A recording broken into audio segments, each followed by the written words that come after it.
కోట్ల రూపాయలు తీసుకొస్తే అన్ని కమిషన్ల పేరుతో దొబ్బిపోయారు. అన్ని కమిషన్లే. ఎందుకంటే మీరు మాకు ఓటేస్తలేదు. ఈయన ఈ కార్పొరేషన్ లో ఇంతవరకు మాకు మేయర్ లేడు, చైర్మన్ లేడు, ఓన్లీ కార్పొరేటర్ ఉన్నాం.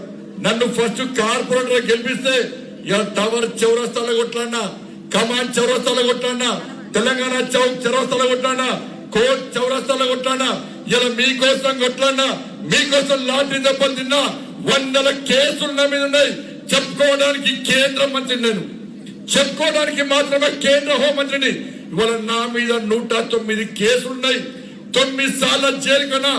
ఇదే బీఆర్ఎస్ పార్టీ ప్రభుత్వం రాత్రి నన్ను గొర్ర గుంజుకపోయి తెలంగాణ దింపి అరెస్ట్ చేస్తే భయపడలేక మీకోసం జైలుకైనా మక్కియాలి, మీకోసం జైలుకైనా. ఇవాళ కరీంనగర్ లో పోటీ చేస్తున్నారు మా వాళ్ళు. వీళ్ళందరూ ప్రజల కోసం పనిచేస్తారు, మీ సమస్యల కోసం పనిచేస్తాడు. ఇలా అందుకే ఒక్కసారి ఆలోచించండి. ఇలా మాకు ఓటేస్తే ఇంకా నిధులు వస్తాయి, ఈ అభివృద్ధి ఇంకా జరుగుతూనే ఉంటది. ఇలా మాకు ఓటేకుంటే ఇంకొకరికి ఓటేస్తే ఆ నిధులు అక్కడనే అవుతాయి, వేసిన సగం అవుతాయి, నిధులు మొత్తం దారి మలుతాయి.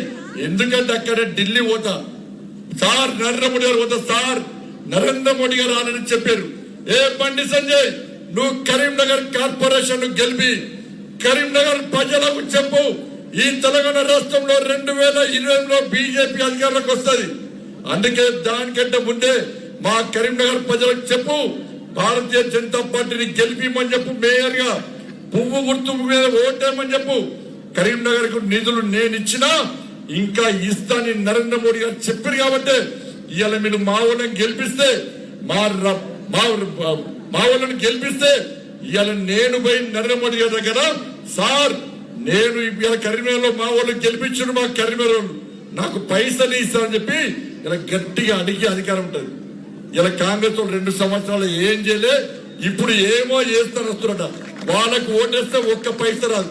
ఇక బీఆర్ఎస్ వాళ్ళు 10 సంవత్సరాలు ఏం చేయలే, 10 సంవత్సరాలు ఏం చేయలే, ఇప్పుడు వచ్చి నేను చేస్తా అంటున్నారు. కదా వాళ్ళు 10 సంవత్సరాలు చేసింది ఏంటంటే ఇవాళ గెలిచిన వాళ్ళు సగం మంది చేరిపోయారు.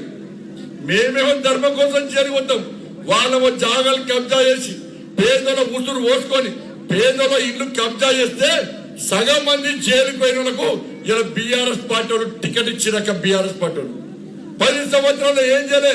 మొన్న అంటుండే వినోద్ రావు అంటేనే ఆయనను మీరు గుర్తుపట్టారు, నేను గుర్తుపట్టా, వాళ్ళ పార్టీ కార్యకర్తలు గుర్తుపట్టారు. ఆయన వచ్చి అంటుండే బండి సంజయ్ ఏం చేసినట్టే నేను సవాల్ చేస్తా. అరే కరీంనగర్ రోడ్లు తీసుకొచ్చింది నేను, ఆర్ఓబి తీసుకొచ్చింది నేను, శాతవాన అభివృద్ధి చేసింది నేను, పార్కులు అభివృద్ధి చేసింది నేను, కమ్యూనిటీలు కట్టించింది నేను, ఇలా అన్ని రకాల అభివృద్ధి చేసింది నేనే. నీ సొంత ఊరు వరంగల్లో మేమిచ్చిన నిధులను స్మార్ట్ సిటీని ఎందుకు అభివృద్ధి చేయలేదో ఇలా వినోదరావు అనే వ్యక్తి చెప్పాలి. వాళ్ళు గమ్ముల కమలాకరణ చెప్పాలి.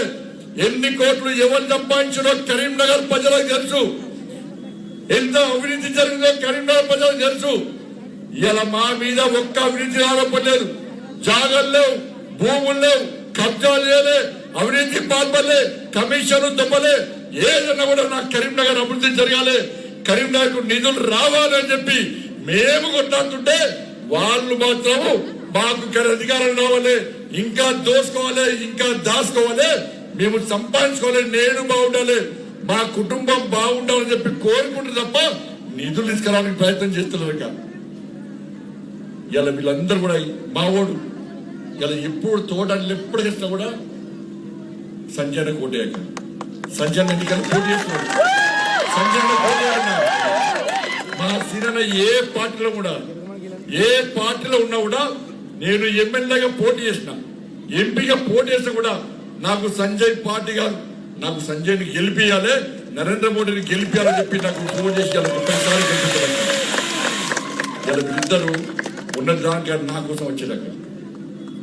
కోసం వచ్చే సంజయ్ కోటేయాలి, నరేంద్ర మోడీ ప్రధానమంత్రి చేయాలి, మనకు నిధులు వస్తాయని చెప్పి ఇలా వాళ్ళు మీ ఇంటికి వచ్చినాక అక్క సంజయ్ కోటయ్య, అన్నా సంజయ్ కోటయ్య, పూర్తి మీద ఓటే అని చెప్పి మీ అందరినీ బతాడిరాక ఇలా వాళ్ళిద్దరే ఇలా మళ్ళొచ్చి మమ్మల్ని గెలిపిమని మీ దగ్గర వస్తుండక్క.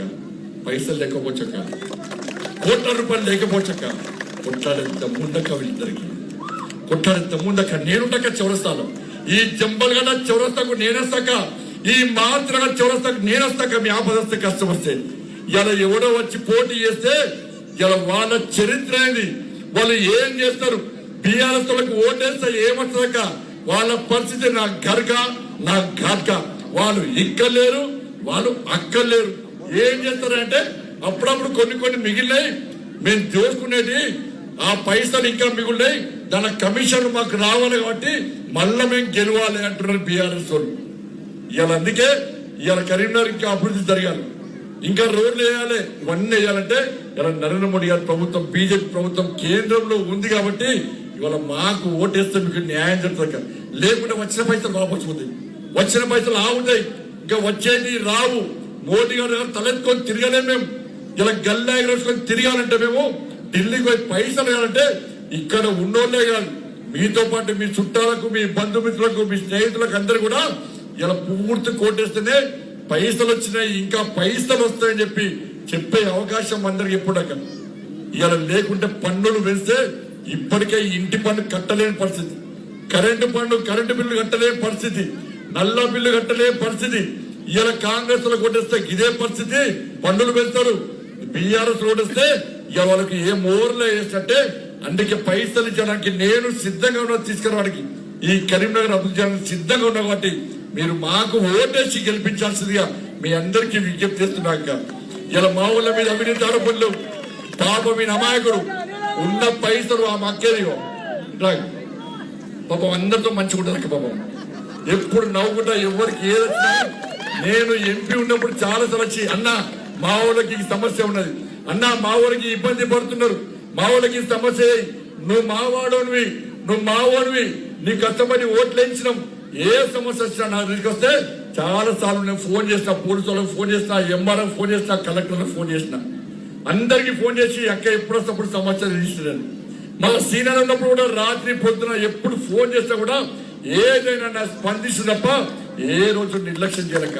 ఈ వాడ నాది వచ్చి నాకు ప్రేమ ఎక్కువ ఉంటుంది. నా వాడోళ్ళు, నా ఊళ్ళు నేను కాపాడుకోవాలని తపన ఉంటుంది. ఇప్పుడు గదే ఉంది కరీంనగర్ నాది, దీనికి ఎక్కువ పైసలు తీసుకురావాలి. ఎవడో దొబ్బిపోతున్నాడు, ఇక్కడికి పైసలు పోతున్నాయి. వాళ్ళందరికీ పైసలు ఎందుకు ఇస్తున్నారంటే ఆడ పూర్తులు వాళ్ళు గెలిపించిన కాబట్టి వాళ్ళకి పైసలు ఇస్తున్నారు.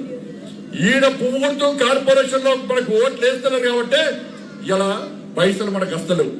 అయినా కూడా మీరు ఓట్లు లేకుండా కూడా ఇన్ని 100 కోట్లు తీసుకొస్తాం అక్క. రైల్వే స్టేషన్ చూడు ఎట్లుండదు, బస్ స్టాండ్ చూడు ఎట్లుండదు. రైల్వే స్టేషన్ నేను కట్టించింది, బస్ స్టాండ్ ఏమో ఇలా కాంగ్రెస్ కట్టించింది.